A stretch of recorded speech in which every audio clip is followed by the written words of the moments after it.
คู่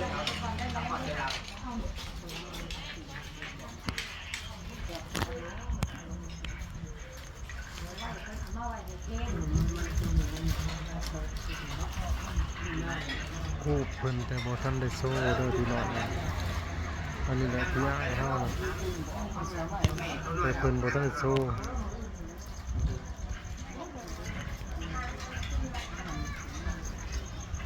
เขากับป้าเฮือนให้แม่ตีแท็กกับลูกสาวอยู่ขึ้นมาพี่ป้าบ่ได้เนาะร้านกับ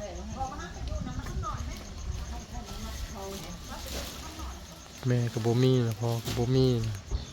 เอาละบ่าวเอาแม่เฒ่าเป็นพ่อเป็นแม่ก็สิป้ากับป้าบ่ได้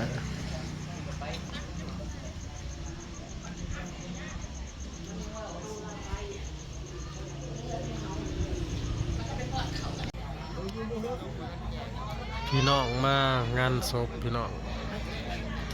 ญาติพี่น้องมางานศพมาเป็นเพื่อนอยู่เพื่อนดีงานศพอยู่ฝั่งลาวสีประมาณนี้เนาะประมาณนี้แหละสี่เพื่อนบ้านมาเป็นหมู่ถ้ามีแต่เจ้าเฮือนกับสี่คนกับคนบนลายมันก็สิเป็นตาญาติเนาะนี่ก็ถือว่าเพื่อนละ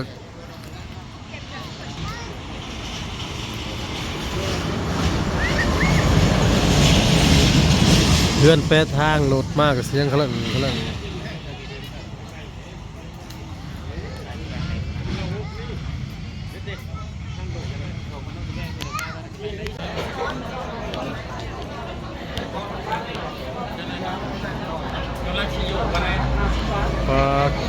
พี่น้องมาลายอะไรขนาดกลางคืนนะพี่น้องมาเป็นเพื่อนอยู่งานศพลายขนาดเลยเต็มมืดด้านล่างก็มีพี่น้องก็เต็มมืดเพราะว่ามืออื่นจะเป็นมือปงเนาะคนก็สิลายแน่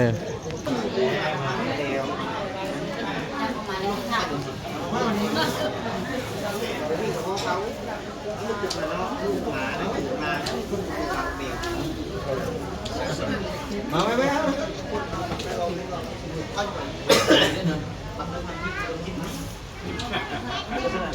ทางเมย์แต่ว่า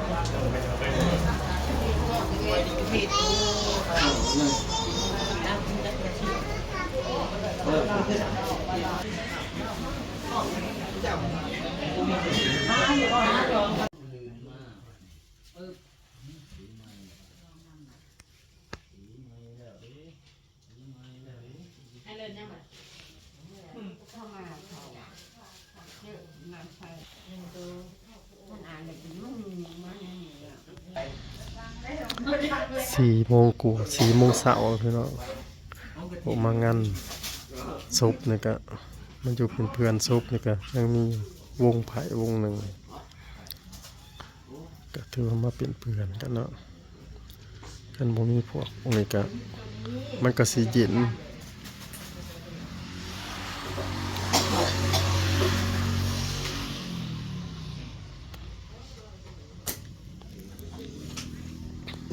ตั้งนอกเบิดเยอะเฮ็ดยังไม่เบิ่งมื้อนี้วันพฤหัสเนาะพี่น้องสิได้เอาศพลง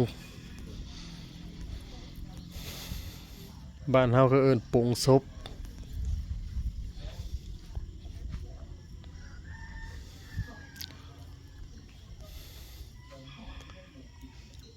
มักกะลอกก็มีอยู่พี่น้อง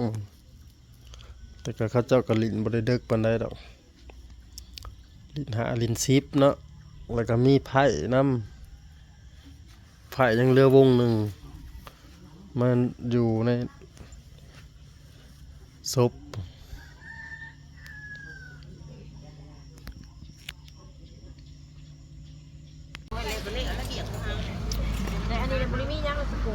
กำลังเตรียมอาหาร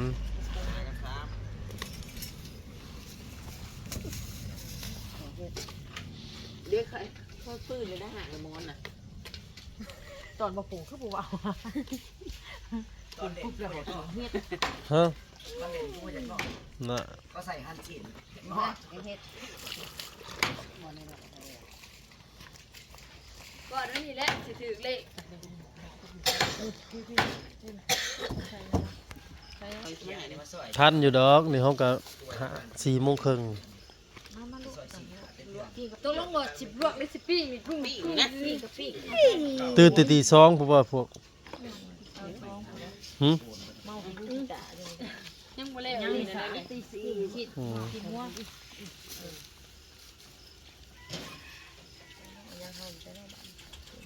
เกียบพระเขาเนี่ยพ่อ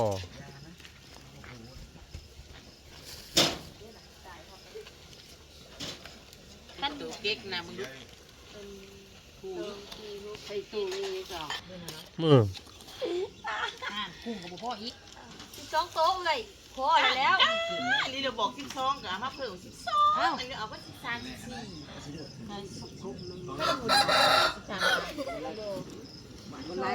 พระเขาจังหันพี่น้อง ใส่จำอีกอ่ะจำอีกก็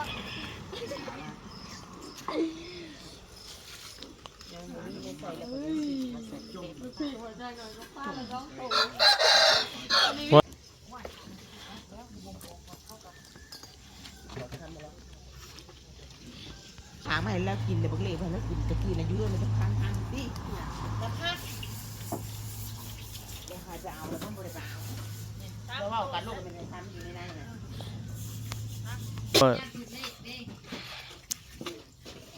หันเนื้อ เตรียมพระเขายามมื้อเช้าพี่น้อง ตอนเพลนจังว่าไม่ว่า หั่น เมียเลยไหมเนาะ ไปหันนั่น ใส่ YouTube เลยใส่ YouTube เลย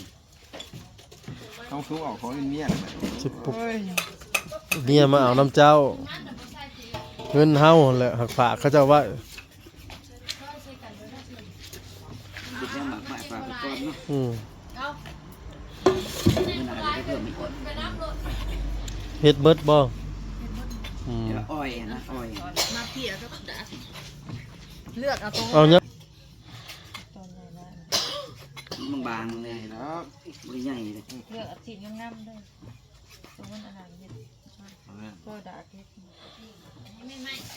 มันติดแน่เลยสักหน่อยเนาะเดี๋ยวก็งอมลงใส่ก็ได้ อืม อารมณ์เสีย